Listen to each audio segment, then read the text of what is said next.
Good. Good morning, everyone. Bill Coleman here. Glad to see folks online today. We're just talking about last week's tour.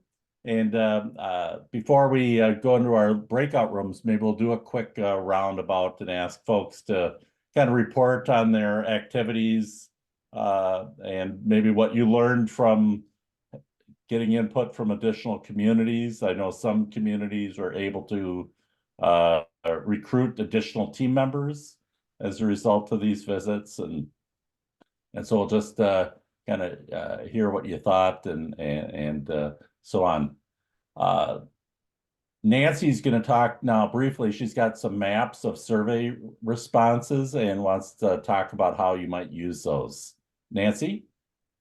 Thank you, Bill.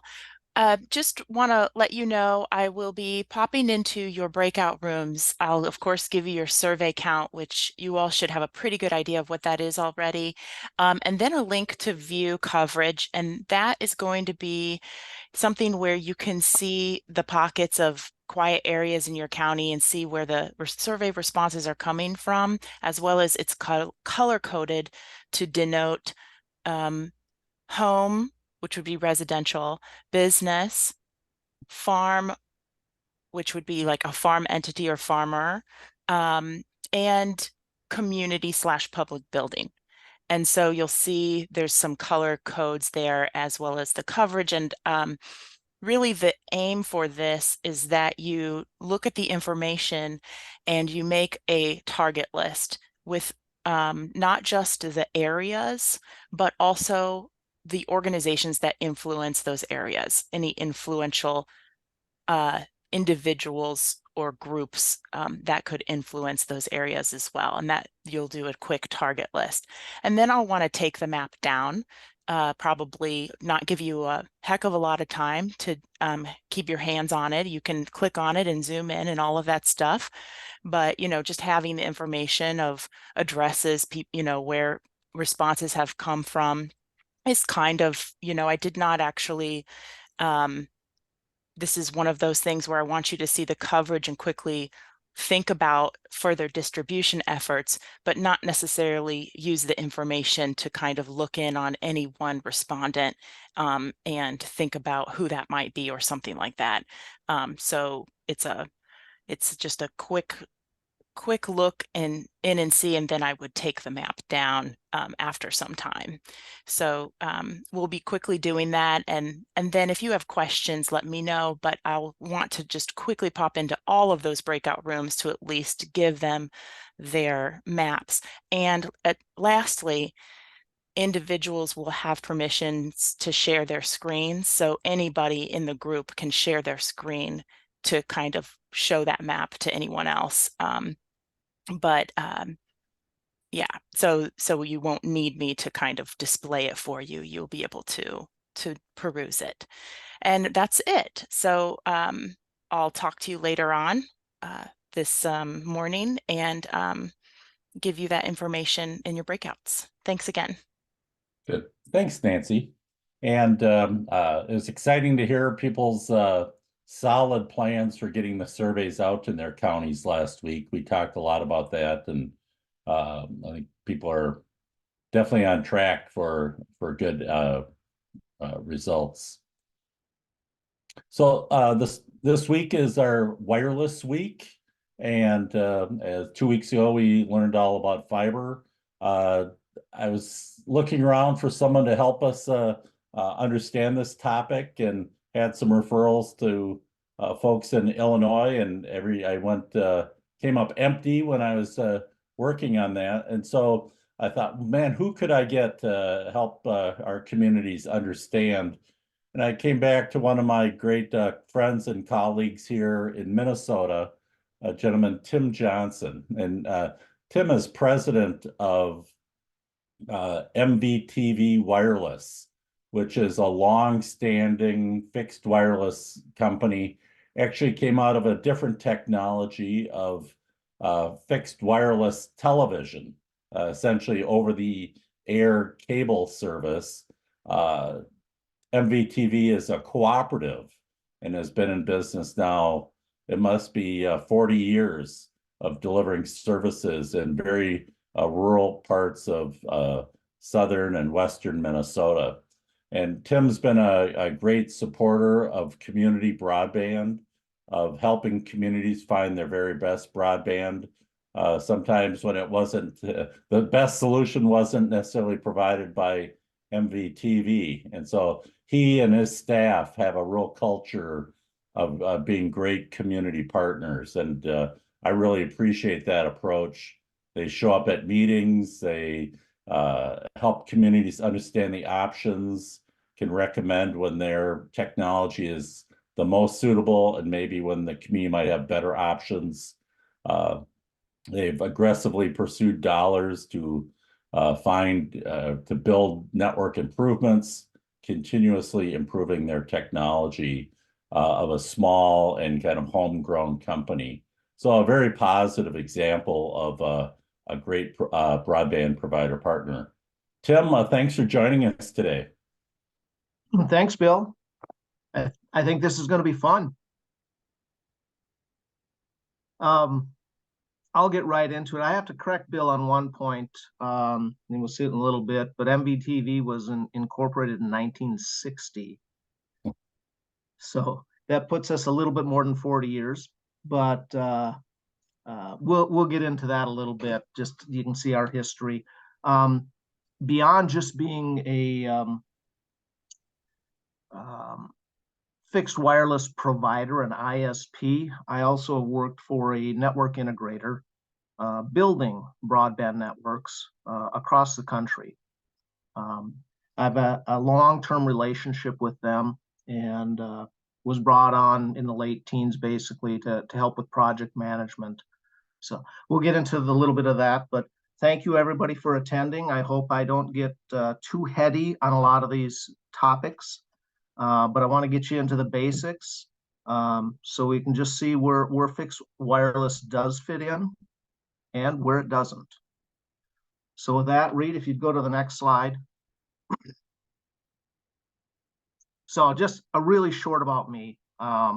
Bill is my senior, just so you know, but I have a computer science degree, business admin degree.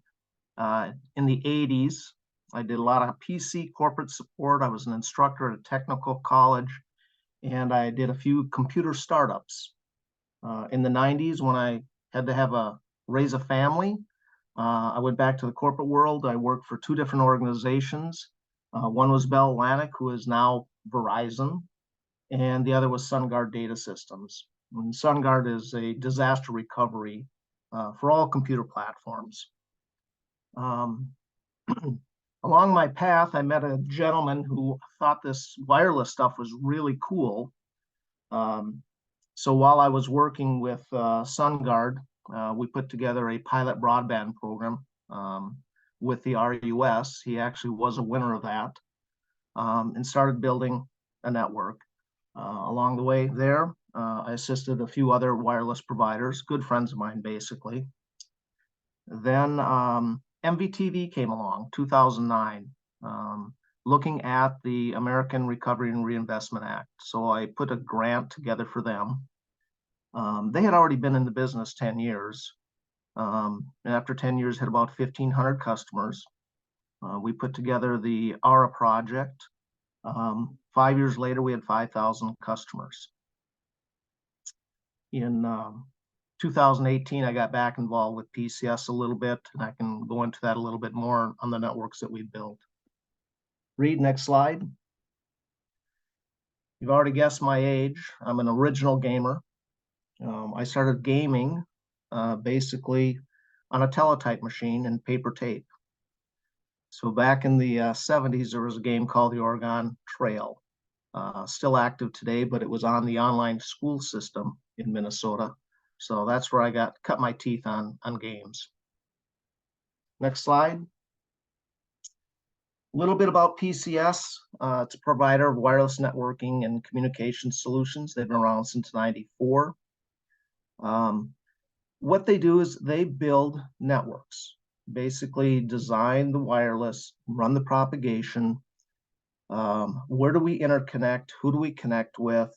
And how do we put the head end in place on these things.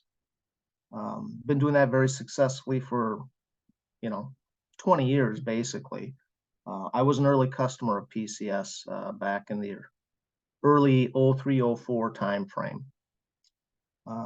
Again, back to MVTV Wireless.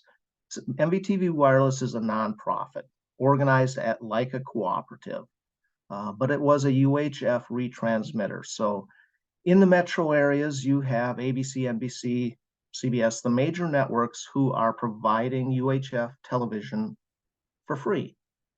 Well, that signal only goes so far, so MVTV got involved as a small consortium of business owners, basically, and wirelessly transmitted that UHF signal from Minneapolis to Granite Falls, which is about 125, 130 miles away, and then retransmitted that signal so that the rural areas out there could watch TV. They decided in 1999 that the internet was going to be here, and so we should jump in. They're fairly unique in the sense that they acquired license frequency early on. So we currently today run a 2.5 gigahertz LTE system, which is the same frequency that T-Mobile uses on their cellular service. So if you look at a map of T-Mobile, aka Sprint, there's this little hole in southwestern Minnesota that's MVTV. They can't operate in that frequency because we own that frequency. So they have us surrounded. But we use it because it's got great non-line of sight capabilities. It runs at higher power. But we can only serve about 5 counties with that. That's our footprint for it. So we're running multiple systems. I'm sure CBRS has come up, but that's a 3 gigahertz frequency. We run that around outside of our 2.5, and then we have a boatload of unlicensed frequency. So we're a big proponent of small cell. If you want to have big bandwidth with wireless, you've got to be close and you have to have clear signal. So early days, we could push that 2.5 signal on a cable wireless system 50 miles. But then we were only delivering 128, kilobits per second, right? And with the advent of speeds, those cells have just come down smaller and smaller and smaller.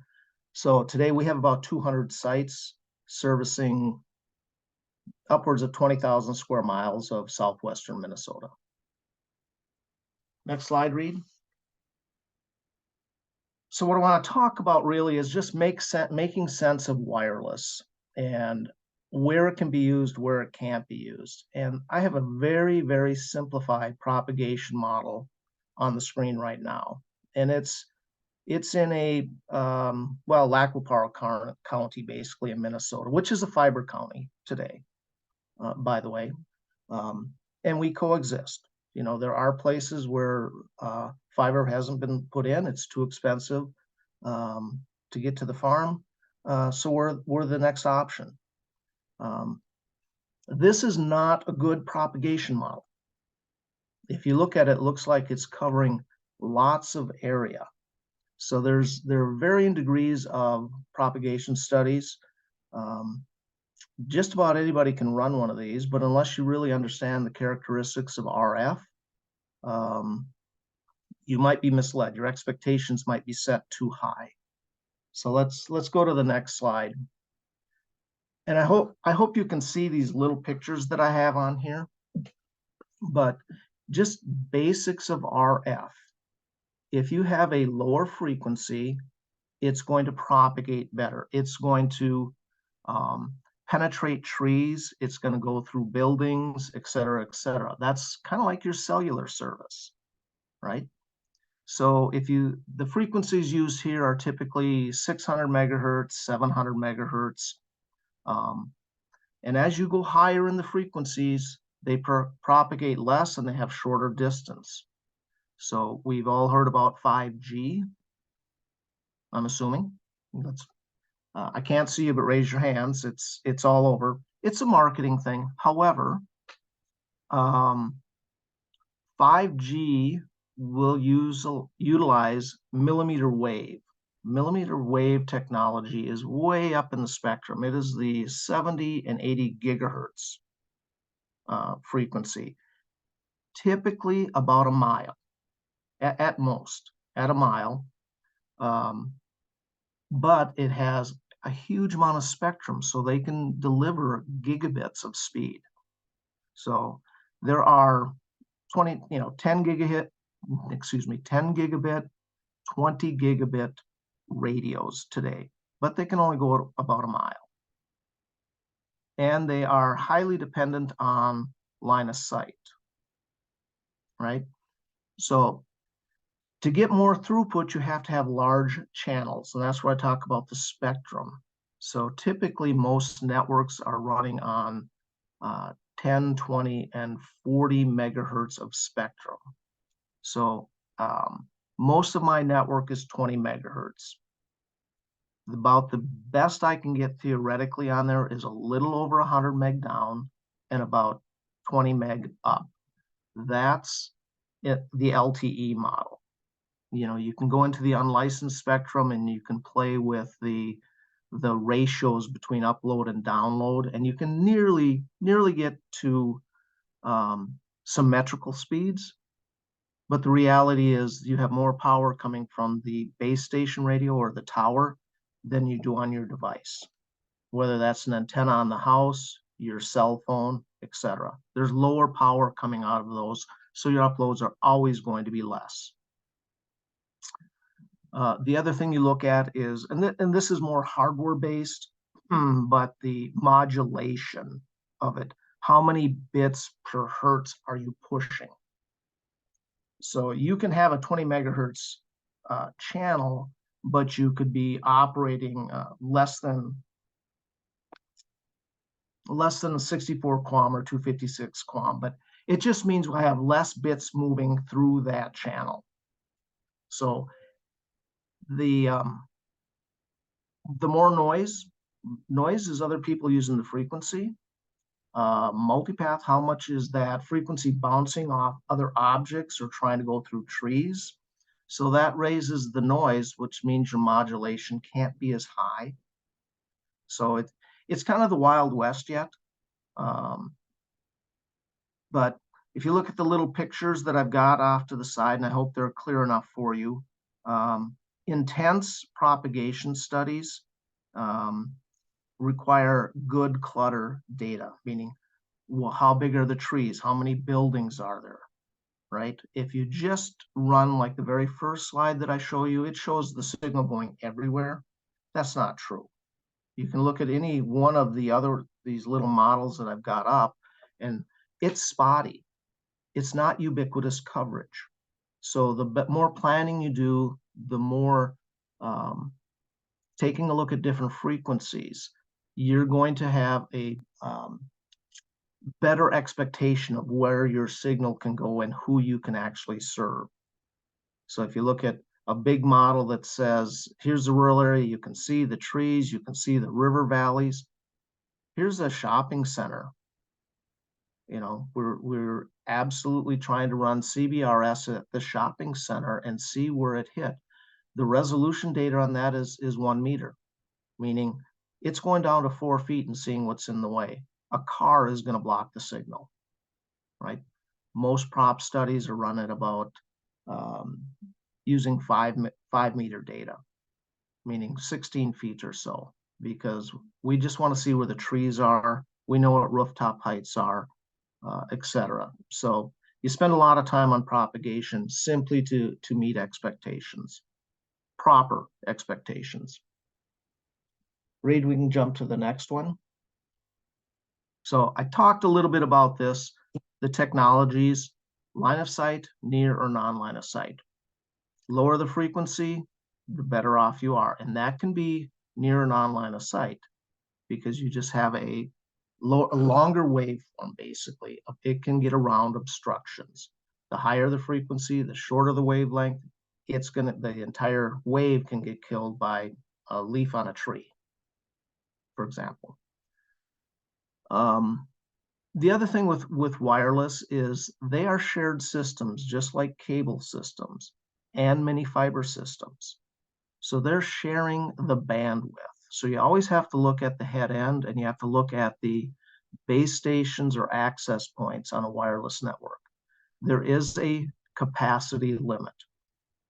And if you have too many people with the higher bandwidth speeds, it slows the system down. I always look at cable and say, you know, they can do a cable run 60 miles, and it's great until they get 1,000 customers on it. Now you're sharing all that bandwidth with 1,000 customers, and if everybody's given a gig of service and they're actually using it, it's not going to work very well. Same thing with wireless, same thing with DSL, same thing with typically passive networks in the fiber arena. We're getting much better on fiber. Simply because the advances in the total throughput that you get. And you guys already learned a little bit about fiber last week, you know, as I'm told. So every end user is different. You know, there are people that leave the lights on, they leave the water running. They are leaving their streaming video on, and they're just consuming that bandwidth. On our network, we easily have 15 to 20 devices per household on average. If I take a look at the Wi-Fi setups of some of my technicians, they've got 35 devices. They got garage door openers. They've got their thermostats. They've got everything on Wi-Fi. So this is growing in leaps and bounds. You know, it's the Internet of Things. There's no doubt about that. The biggest thing I can tell people, and this is something that MVTV Wireless does, is we deliver what we sell. So I'm not even though I theoretically can do 100 by 20 in almost all of my network, we don't sell that. We don't even advertise it. It can do it, but not to everyone. So we bring it down and say, we're a 50 by 10 provider. If I can't get you 50, I'll get you 35. We're going to tell you what speeds you can expect. And it's not an up to type thing. We try to deliver what we're selling them. That's uncommon. And Bill can tell you there's wild exaggerations of what wireless can do because it's a one-time thing. Yes, I can do that. Yes, I can deliver a gig to a customer, symmetrical gig to a customer if they want it. It's only going to cost them $40,000. So how many times can I repeat that, right? It might be one business that's willing to do that. It's not a residential model.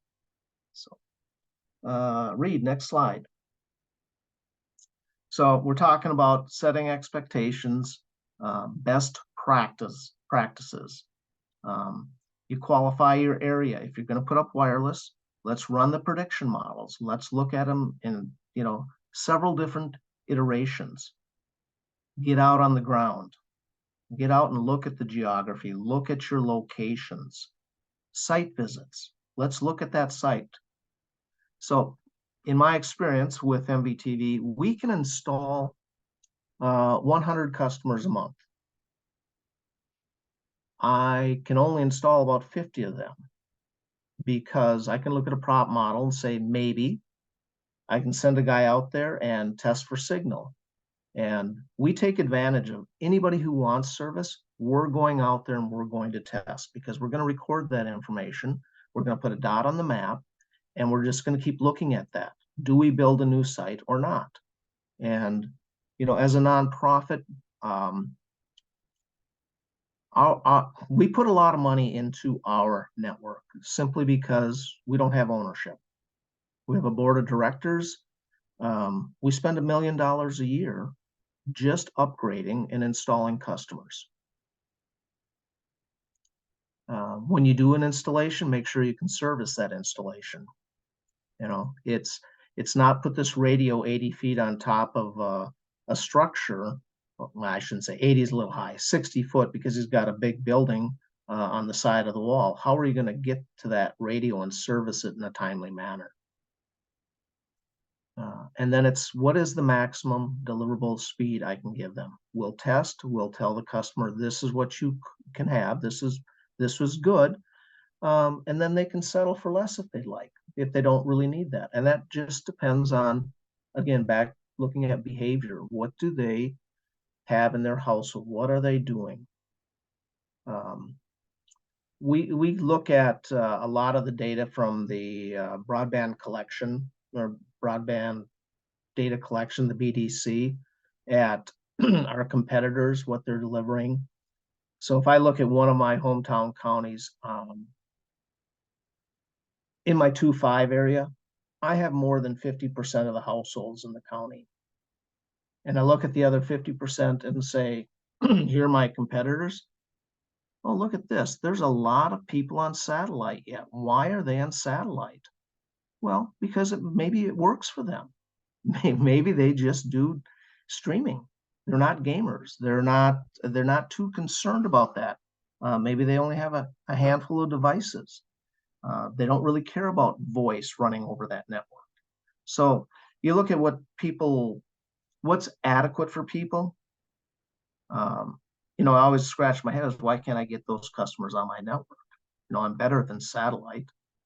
I'm not better than fiber, but not everybody likes the phone company or the cable company. So there's always that in between. In the back room, the back office availability, wireless is labor intensive. Okay, I have 8 technicians who service 7,200 customers. But they can't do it all on their own. So you have to monitor your network heavily. You have to get notifications internally from your network. Make sure you're informing customers that you have an outage. What is the cause of that outage? And I can tell you in rural settings, we're very rural. 60% of our outages are based on power. Overhead power, someone ran into a pole, etc. So that's one of those things where we're in close contact with all of our rural utilities that are out there, and even Excel, not monitoring, but making that phone call. We have an outage. What is it? First thing, check power. Okay. Second thing, okay, the network is telling us something as well. We're big into telephone support and remote support. So when a customer calls us, given that how we're structured, we consider ourselves member owned. Our customers pay us $50 one-time fee to become a member. When they call and they have an issue setting up a printer on their Wi-Fi system, we help them. It's not the internet's good. It's not our problem. So we have an escalation procedure. Obviously, we do a lot of on-site, and then it's response time. We typically are out the same day. If not, it's the next day, which is uncommon for most wireless ISPs. The other thing that we have is a luxury is we have our own tower crew. So we don't subcontract to install equipment on towers. We have four guys who do the maintenance, installation, new sites, etc. And I can say let's just say we're right sized. Those four guys are busy, but we don't have to wait for a subcontractor to come out, and we spare heavily. So if we have an outage, even on a weekend, my tower guys are working. It's not just a Monday through Friday type thing. Next slide, Reed. Okay, so I keep going back to propagation and RF planning because it is so important to have the proper expectations and not just think, oh, we've got this broadband issue solved because we're going to flood it with wireless and all these customers are going to get connected. So this is a study we did that PCS did for a very large cable company who acquired a lot of CBRS frequencies. And they wanted to know how we could cover a single county. And in their mind, it was, we can cover it with 4 sites. In my experiences, I'm going to put up a dozen sites in a county, because I'm not going to rely on that 8-mile signal. I want to bring this thing down to 3 miles. So this was a study using CBRS, customer radio at 15 feet, 5-meter resolution on it. With 4 sites, the model says they're gonna penetrate and get 70% of the households there. But it doesn't tell you at what speeds, right? So if you want the very best speeds, you see the little red areas, that's the area that you're going to get the very best speeds. The yellow areas, a little bit further, adequate speeds. You start hitting that darker green, you're probably delivering 25 meg, 25 by 3, 25 by 5, something like that. You're not delivering the 100 by 20 that you can in the little red area. So that's neither here nor there, but they are installing. They are, across, not across the country, but in certain areas where they bought their PALs. Next slide.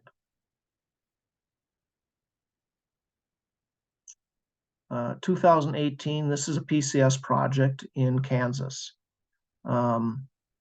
We constructed, this is the project that got me back into PCS, because it was fairly large, heavy construction, lots of radios. So this is a county basically outside of Wichita, Kansas. We constructed 87 105-foot monopoles. We deployed between 4 and 8 sectors, 4 or 8 sectors per site. So there are 450 active radios. Same type of modeling. Here's the 5 meters, 16 feet. Came out and said, we're going to cover about 80% of those households. That was good enough for them. And this was unlicensed 5 gigahertz frequency. And their service packages, 2 packages, 100 by 20 or 50 by 10. They had 3,000 customers within 2 years. As a rural utility, they had a captive audience. They knew their area very, very well. 4 years later, this rural utility is now building fiber projects. They're filling in. They're expanding their network.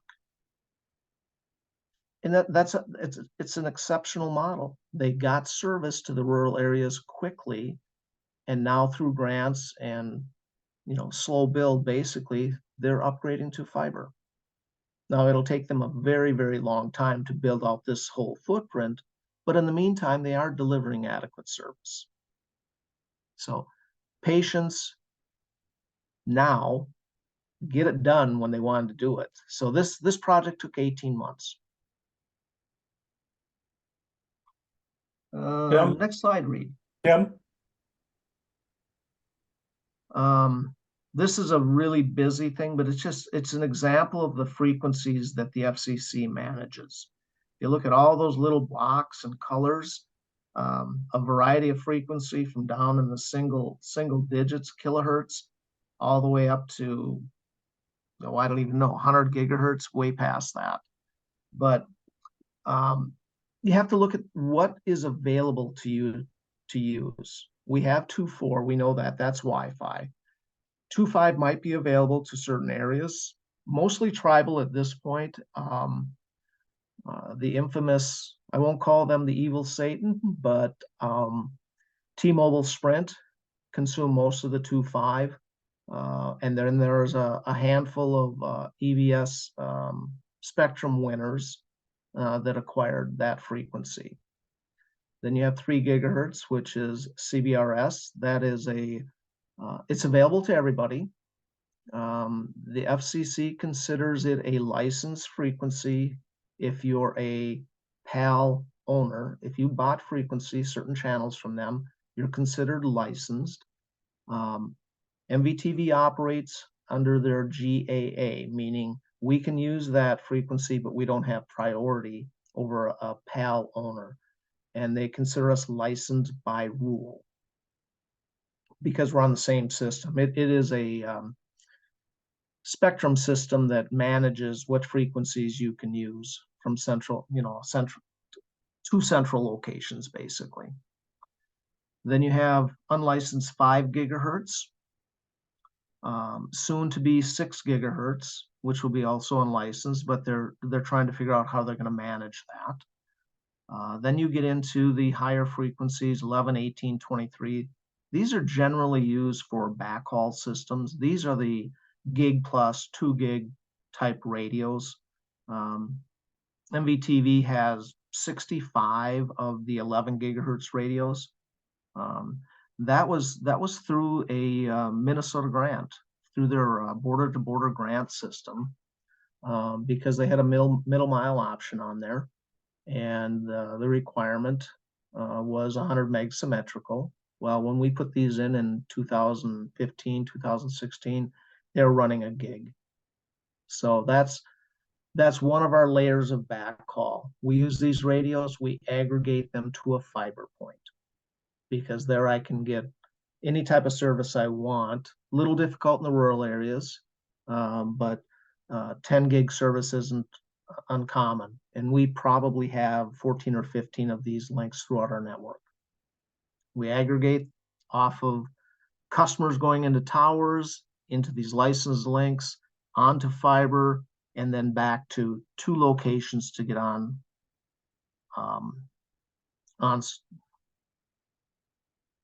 to get onto upstream, to get onto the internet. So we have direct internet access in Granite Falls and another city called Windham, a little bit southern part of our network.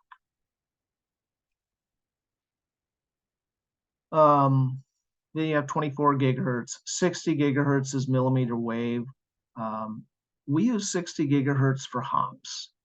And a hop is out on a farm. I want to get to my workshop. I want to get to the calving barn. I want to get to some other facility. I want to get to my grain dryers, right?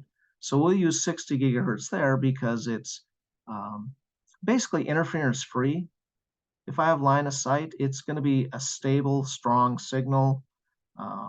Now, they can deliver gigabit speeds, but then again, if you're only on a 50 megabyte internet connection, that Wi-Fi speed or millimeter wave speed really is irrelevant. So again, licensed, unlicensed, licensed by rule. That's FCC type standards, how they look at it. The technologies are Wi-Fi, LTE, 5G, and now there's a new standard coming, which is new radio. And I think the next slide will kind of hit on some of that. Reed, if you would.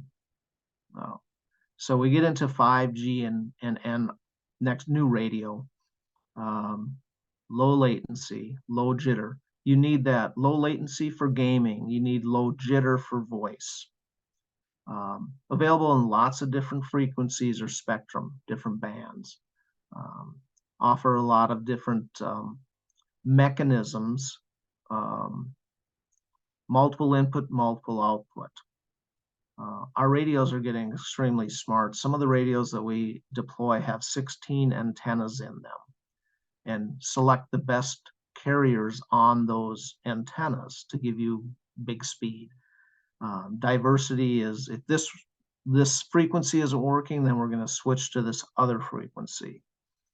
And if you think about cell phones, typically a cell carrier has 2 or 3 different frequencies on that phone, especially now with 5G and millimeter wave. So the higher frequency is not working, well, it's going to drop to 2.5, or in the case of AT&T, 1900, or in the case of T-Mobile, 600. A lot of technical things here, but the big thing is smart beamforming, focusing on the carriers and where I have to actually get that signal and increase the power on that smaller thing individually to every subscriber. Noise canceling, so it doesn't see other providers or other frequencies in there. And the biggest thing is frequency and carrier aggregation. I can put two 20 megahertz channels together, and now I have 40. I can take a 20 megahertz channel from a 600 gigahertz frequency and 20 megahertz from a 2.5 frequency, and I can put those together and get bigger speed. So lots of advances, lots of things. In the rural areas, if you guys are like me, yeah, Minneapolis-St. Paul has all the 5G and all the great speeds. I think I've got one Verizon cell on Highway 212 near our office that offers 5G. So the carriers are not quick to move the technology to the rural areas. Well, there's no model, there's no return on investment, right? Takes a long time. I've got parts of my footprint that, you know, are still operating, I guess 3G you would have to say, but they used to be analog. there was no signal whatsoever. So next slide, Reed. Last slide, this very personal slide. So if you look at, this is the county where MVTV started, our hometown, basically. The propagation study on the top is using a new technology that can deliver easily 100 meg symmetrical. In some cases, I wouldn't ever promote it, but 400 by 200. And these are all existing sites for MVTV. If I put this technology up, yeah, I'm going to get signal through the whole county, but I'm really focused on the red areas. That's where I've got best signal. That's where I'm going to deliver the best speeds. I also did a engineering plan for fiber throughout the entire county. That fiber model would have run $32 million to cover 1,429 households. So the cost per subscriber would have been $23,000. And this was to the home. The only thing left was for a technician to drill a hole and run the cable inside the house. I compared that with the fixed wireless access network and said, okay, let's say I can only cover 50% of the people I say I can, right? What's that going to cost me? Well, that cost to put up all those sites would be about $2.5 million. What if I did both? What would it mean? Okay, it's an $18 million project now.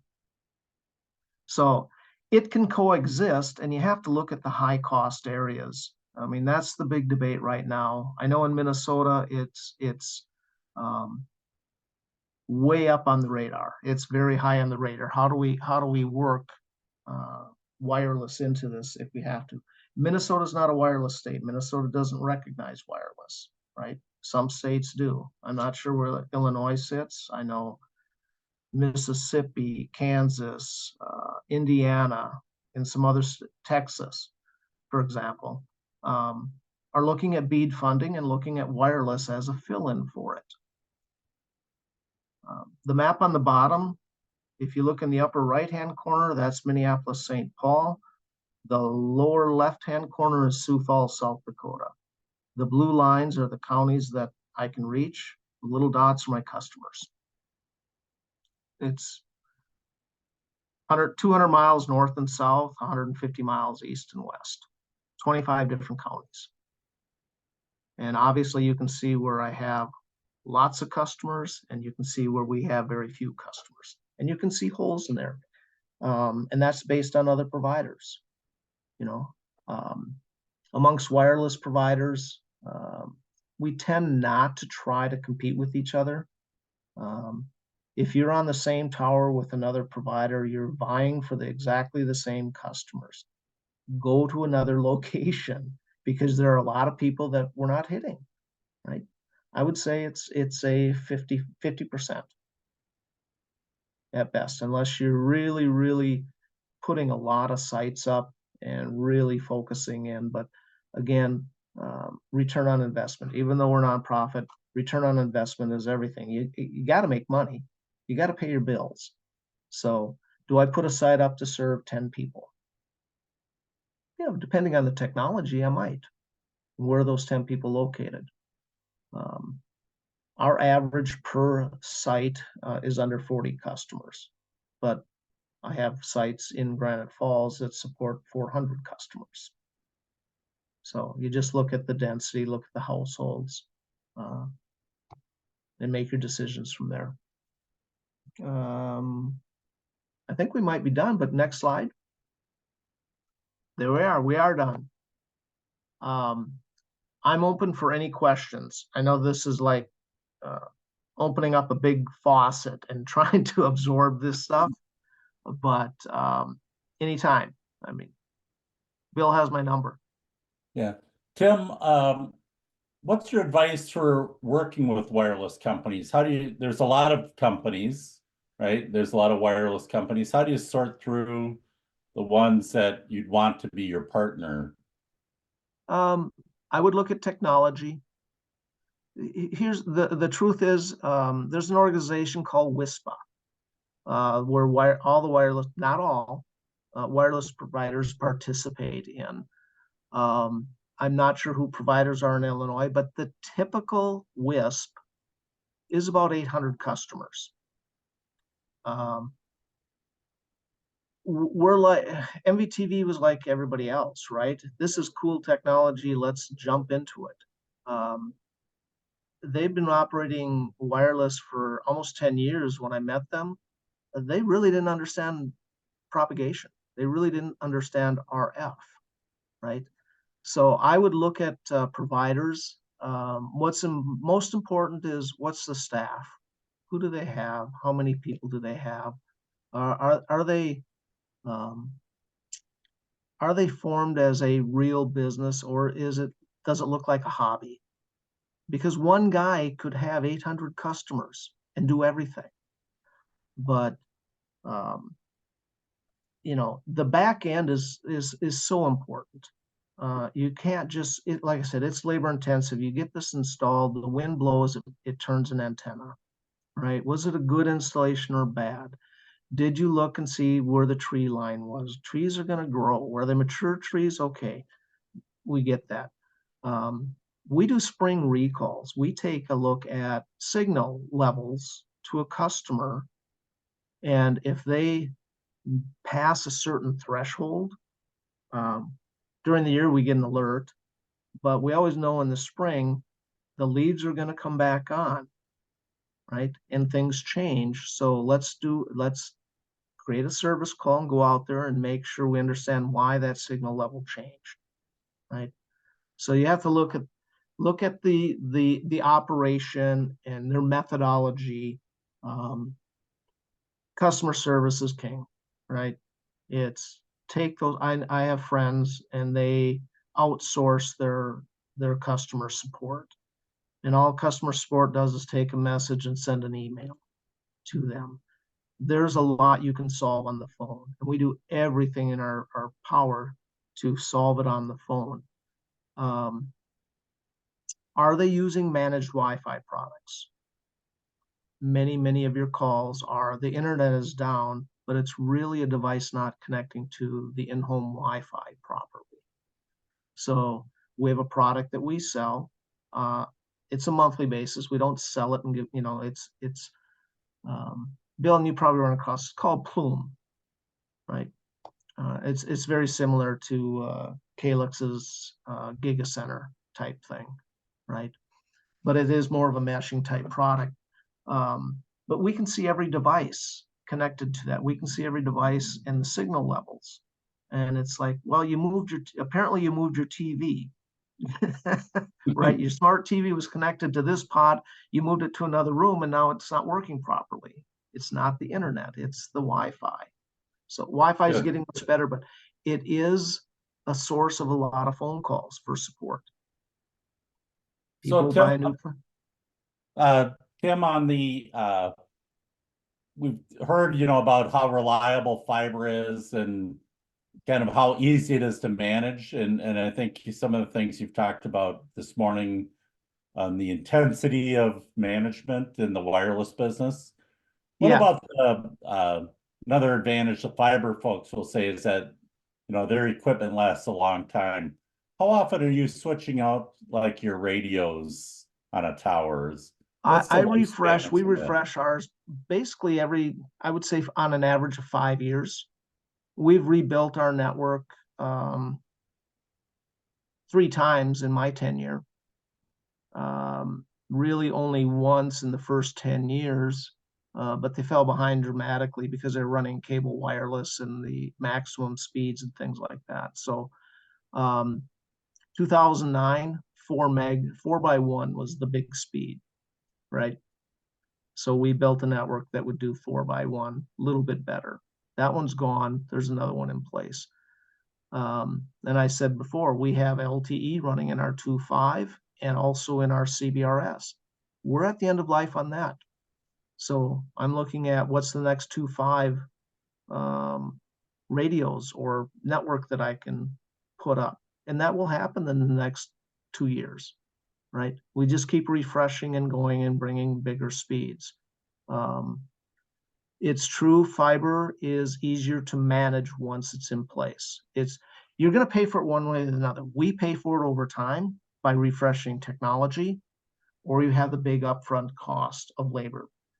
The networking gear is relatively inexpensive for fiber. That's not the big thing. It is the labor to put the fiber in. And then you have to look at, do I want underground or aerial fiber? Well, it's cheaper to put up aerial, but I will tell you, if I were doing a fiber network, I would never do that because I have a lot of overhead power. That's my biggest source of problems. So if you go overhead, you're going to have more issues than if you do underground. There's no doubt about that. It's all on how you build that network, Bill. There are cheap ways of doing it, and then there are, let's say, better ways of doing it. And I only have so much money, and what am I going to settle for? Can you talk a little bit about the use of ag structures for radios?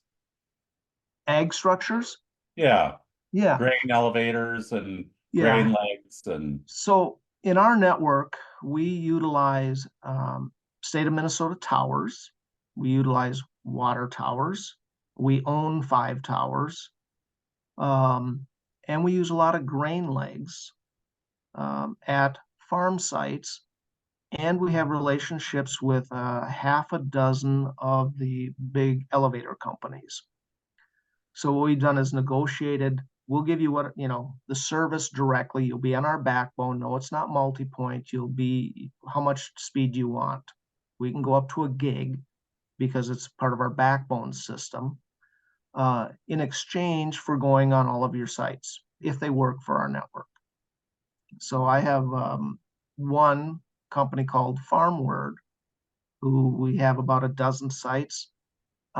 We created a private network for them to connect their sites. Not internet, they have fiber. They just needed their sites connected. So we've got licensed links, we've got 400 meg unlicensed links, just connecting all of their facilities outside of the internet. They don't even touch the internet. They've got fiber in one of their locations, and we just bring it all back to that fiber for upstream. So typically we do service in lieu of rent with farmers who have grain legs. We typically look for 80 feet. Sometimes a 60-foot will work. Sometimes a 40-foot will work. Depends on where they're located, the lay of the land, how many customers are there, etc., how far we want to reach. But we'll give them 1, 2, 3 connections in exchange for using their facility. Now, we always bring in a... Anything on, are you guys doing much on-farm networks? Yeah, we do. We have, so we sell a managed Wi-Fi product. We also sell a managed farm network system. So I alluded to hops in the past, and these are little point-to-point links. We sell that as a service also. So we own the radio, we maintain the radio, we monitor that link. So, and It's not very intensive because typically you're running your grain bins, your grain dryers seasonally. You might, well, I can tell you, we have more pigs and chickens on our networks than we do people. So we have a lot of the larger pork providers. We have a lot of the larger turkey and chicken barns, turkey barns on our network. Right. But if we put in a POP or a point-to-point radio for that, we sell that as a service. We monitor that for them, and we do either a spring or a fall recall inspect, basically. So we're scheduling once a year to go out and make sure everything is in order on that radio, because it may have been down over the winter, for example. And in the spring, when it gets fired up, it doesn't work well. We want to make sure we're ahead of the curve, because farmers are busy in the spring and the fall, and they don't have time for an outage, basically. Good, thanks for that. Great Yep. information. Any other questions?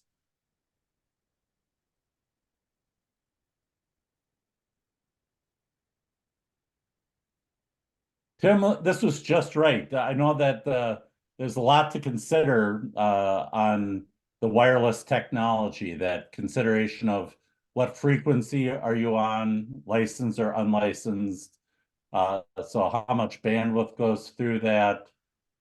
The idea that, if there's multiple wireless providers in an area, that can wreak havoc on some of that unlicensed spectrum and so on.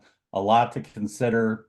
And even in your maps there, that Kansas map, you can see, we all think of Kansas as pretty flat, but look like a lot of river valleys, creek ravines and so on in those areas, and Right. Total lack of coverage in those areas. So I saw that 70-80% kind of expected coverage ratio that you talked about. I think that's really important to think about when the community's vision statement say we want broadband for everyone. That is kind of conflicts with the way the radios really work sometimes. Right. And I don't, MVTV doesn't build towers. We just find whatever structure we can, and will it work and will it serve, minimum 15 customers on the lower end unlicensed type technology. If I have to go to the newer type technology, I probably have to have 50 or 60 customers to make that work. My point is, we use everything that's existing. If you are building a network and you come into the river valley, where do you have to place structures to hit those people, and how many structures is that? And that's not a light decision, because you're going to spend $100,000 on a structure. All said and done, maybe it includes the radios, maybe it doesn't, but you can't put 10 of them up to cover 100 people. Maybe if it's funded, but at the same time, now you have to maintain them. Having your own structures mean you have some maintenance things that you have to adhere to. So it adds operational costs to it. The biggest thing that I think always gets left out of the grants and things, the dollars coming in, is they're meant for capital costs. They're not meant for operational costs. So when you look to partner with an existing ISP, it's really take a look at their operation. Do they have the people? What additional people will they need? And you need service technicians, and you need customer support. There may be nothing wrong with the network, but people will call you with any type of issue, and then you have a business decision. Do we take care of them, or do we turn them away? Tim, thanks so much for the presentation today. It was really spot on as far as I'm concerned, and always really interesting. This is the first time I've heard about new radio. So what's the distinction of new radio? Would you say it's that flexibility of the biggest key is that they will operate on a 100 megahertz channel that can be aggregated The Qualcomm chips that are coming out now will handle 18 different frequencies. So in theory, I don't know, you know, it's well above my pay grade, but I would think if you had, you could have 3 or 4 frequencies, very much like a cell phone, but cell phones are meant, you know, we can only use these 4 frequencies. And now you have a new radio that says, take your pick. We cover 18 different frequencies. Which combination do you want? And we can take all of those and put them into a 100 megahertz channel. So if you look at, I can theoretically deliver 100 meg down on 20 megahertz. I've got 5 times that now with this new technology because I'm going to aggregate so many different frequencies together. Now you got to have the availability of the frequencies, right? You know, even 6 gig. Now 6 gig has over 800 megahertz of channel space. So Tirana, one of the high-flying companies right now, can aggregate 2 160 megahertz channels. So these are fixed wireless radios that will do 1 gig. There's a price tag to them. I mean, it blows most wireless ISPs model, but that's, let's call it an unlicensed frequency, and it's going to be Wi-Fi wars again. And so we're going to get back to, well, we can only run this in 40 megahertz. We really can't do the 160 because of interference and everybody who's using it. Okay, good. Thanks for that. It's always great to learn more. And I've been in this a while, and if I had to do a wireless presentation, I know I would be not very good at it. So Hey, Tim, Bill, I thanks think so our much for first joining us and helping our This is- Illinois friends with wireless information. You bet. No problem. Okay, I great. enjoyed it. Thank you. Yeah. Thanks all. We'll be in touch, Tim. All right. So let's do, I know we're right at an hour, so let's do it if we could. If we could go to Sarah in Cumberland County. Tell us your highlight of our tour.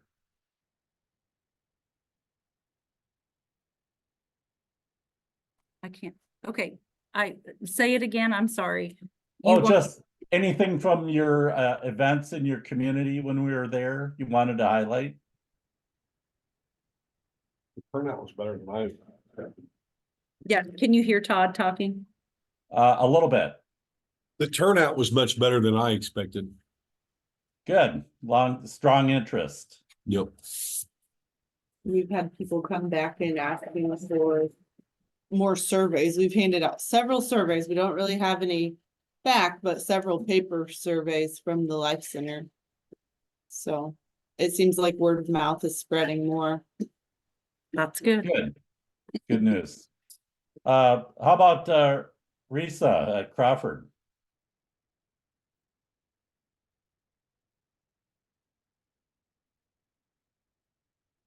I can speak to Crawford, and Oh, hi, I feel like Sarah. the highlight of our visit was probably to actually get to see you guys in person and chat a little bit more. Good. Any input from your community that was exciting?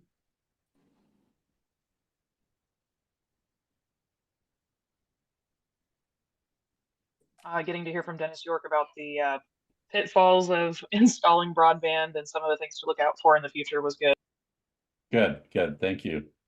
And Kathy Brown with Logan County. Yeah, I think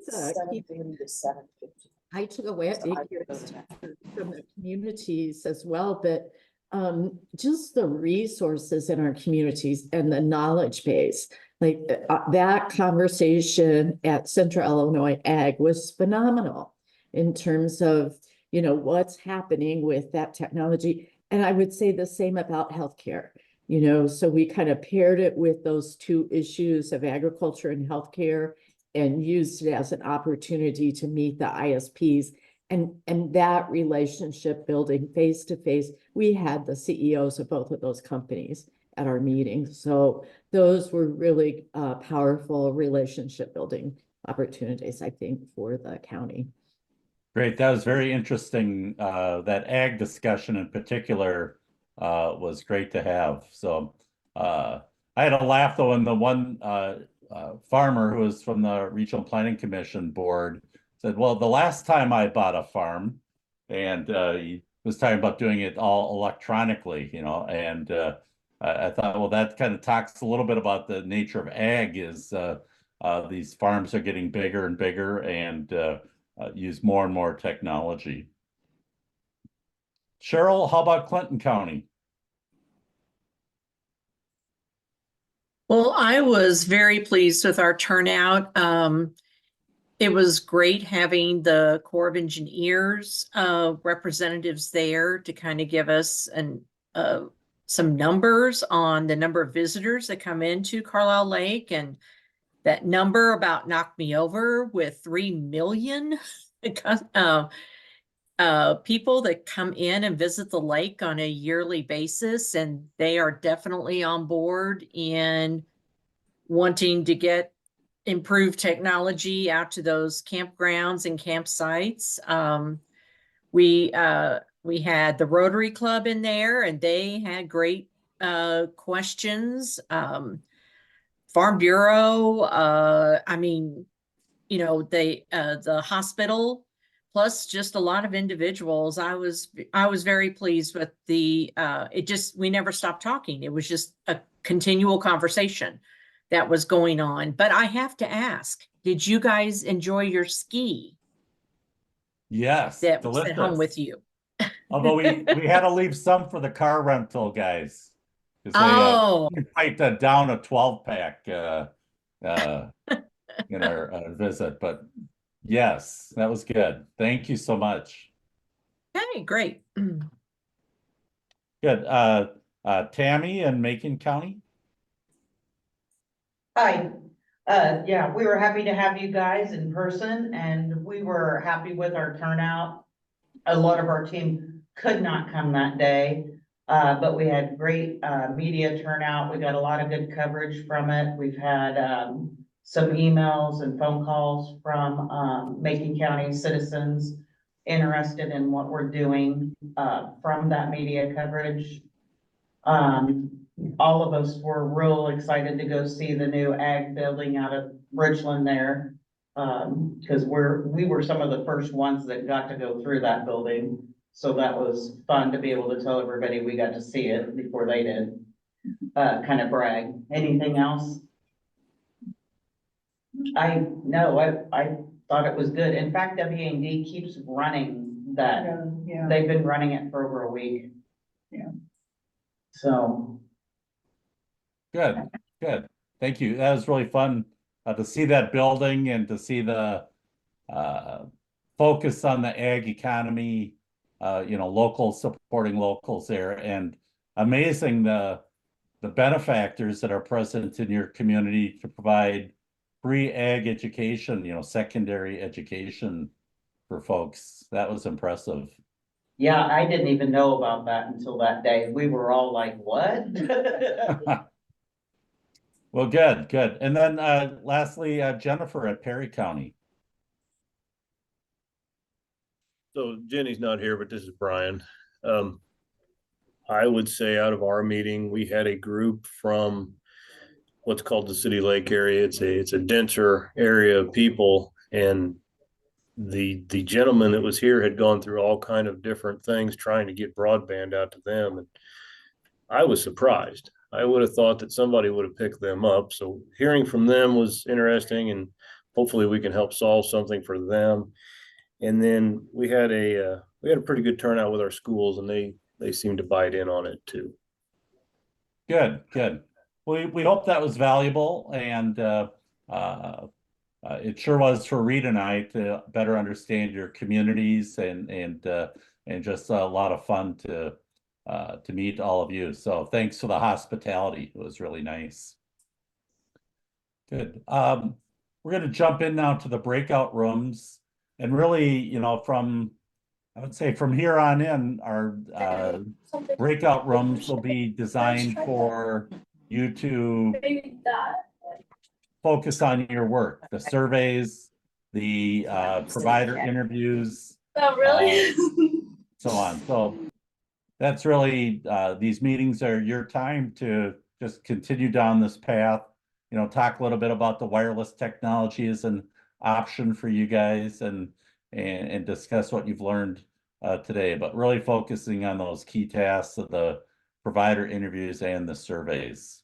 Hey, Bill, can I just clarification? Are you saying from here on out, like we're going to continue to start our events with presentations, right? Like we. Yes. Okay. All right. I was. Yep. And so Sorry. we've got, you know, our topics coming up now through the next week, we talk about ownership and partnership models, and then feasibility studies, and then financing. And then we have 2 weeks that are, one is on agriculture and broadband.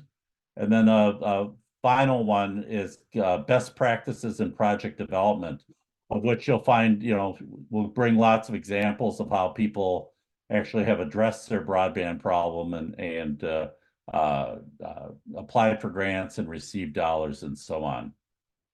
And then we're into the community planning sessions and then close out April 18th. So we're a lot of work yet to do, but I think we've seen great progress and so on. So great. So with that, thank you all. Nancy can stop recording and then we'll let you get into your breakout rooms.